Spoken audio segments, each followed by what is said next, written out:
नमन मां शारदे, नमन भाव कलश मंच। मैं रेणुका सिन्हा वार्षिक उत्सव अंतर्ध्वनि आयोजन के अंतर्गत अपना तृतीय सहभागिता क्रम संख्या 3 स्वरचित कहानी लेकर उपस्थित हुई हूँ। मेरी कहानी का शीर्षक है गलत फैसला। गलत फैसला। रानी आज बहुत पश्चाताप कर रही थी कि उसने पढ़ने में मन क्यों नहीं लगाया था। 10वीं में फेल होने के बाद लोगों ने बहुत समझाया, फिर भी रानी पढ़ाई छोड़कर घर बैठ गई थी। कुछ दिनों के बाद ही उसकी शादी हो गई। 2 महीने पहले उसे एक लड़का हुआ था। पहले से भी एक लड़की 2 साल की थी। साथ में सास भी रहती थी जो विधवा थी। आज उसके पति की दुर्घटना में मौत हो गई। वह ठेकेदार था। रानी उसके काम से पूरी तरह से अनभिज्ञ थी।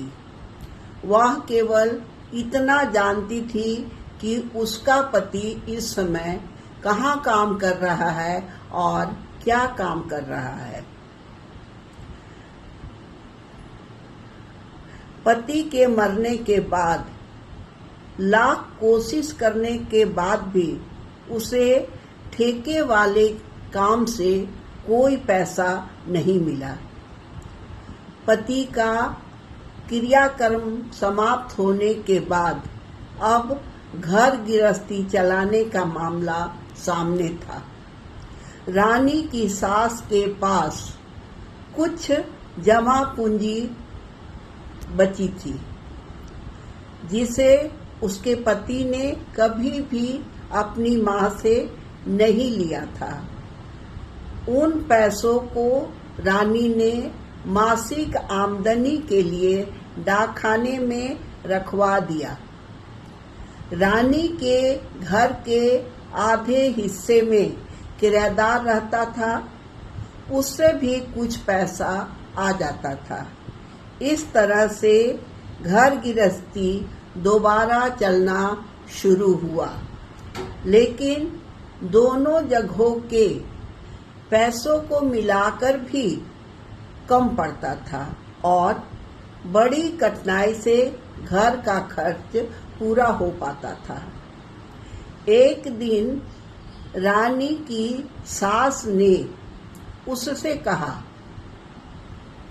मैं बच्चों और घर को संभाल लूंगी, तुम फिर से अपनी पढ़ाई शुरू कर दो। रानी को लगा कि जैसे उसे मन की मुराद पूरी हो गई हो। वह पढ़ाई करने में लग गई। शुरू में उसे अनेक कठिनाइयों का सामना करना पड़ा था, लेकिन वह अपनी पढ़ाई पूरी करने के लिए दृढ़ निश्चय कर ली थी। सास घर और बच्चों का देखभाल करती थी।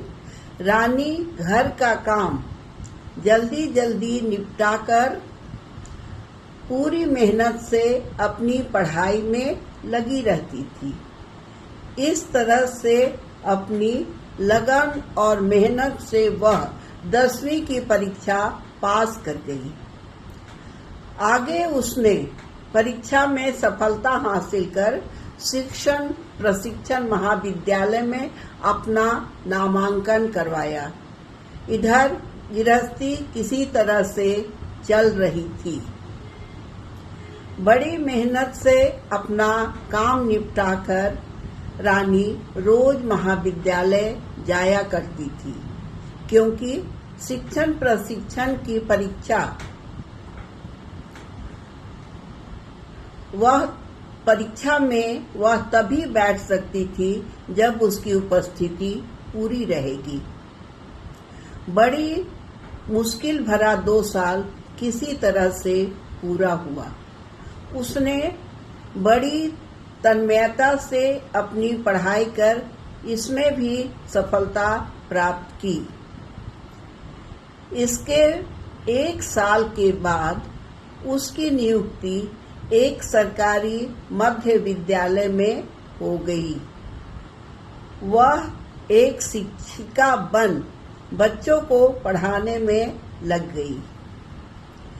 इस तरह से रानी ने अपनी पढ़ाई बीच में ही छोड़ने की जो भूल की थी उसका प्रायश्चित करते हुए उसने अपनी पढ़ाई दोबारा शुरू करके पूरा किया, साथ में एक नई जिंदगी की शुरुआत भी की।